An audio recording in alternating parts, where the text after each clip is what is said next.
हात लावणार आयुक्त अंगाला हात लावायला सांगते मी, अंगाला हात लावायचा नाही, प्रेमाने सांगायचं, दादागिरी करायची नाही. आम्ही मूळचा दादा आहे, दादा आहे, हात नाही लावायचा. हा अरे बघा बाकी अतिक्रमण करताय तुम्हाला समर्थन करतोय आम्ही, पण ही हेरिटेज बिल्डिंग होती, रेल्वेची शेकडो वर्षाची बिल्डिंग आहे, सांगलीचं ते अस्तित्व आहे. इथं तिकीट काउंटर होतं, ते कसं काय पाडलं तुम्ही? कुणाला विचारून पाडलं?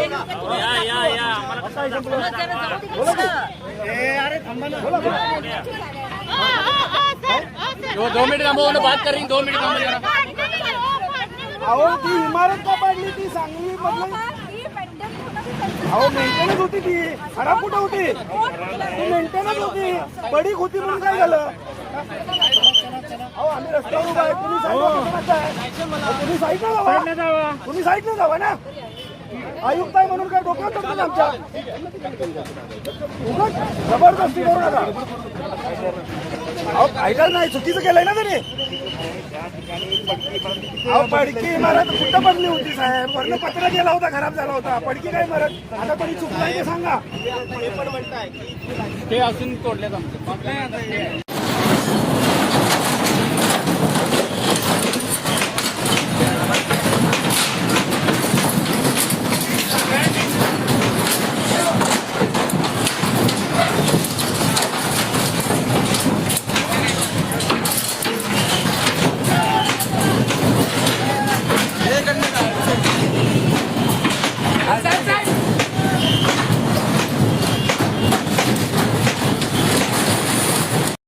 आज विश्रामबाग परिसरातील जे काही अनधिकृत बांधकाम आणि अतिक्रमण होते त्याच्यावर कारवाई करण्यात येत आहे.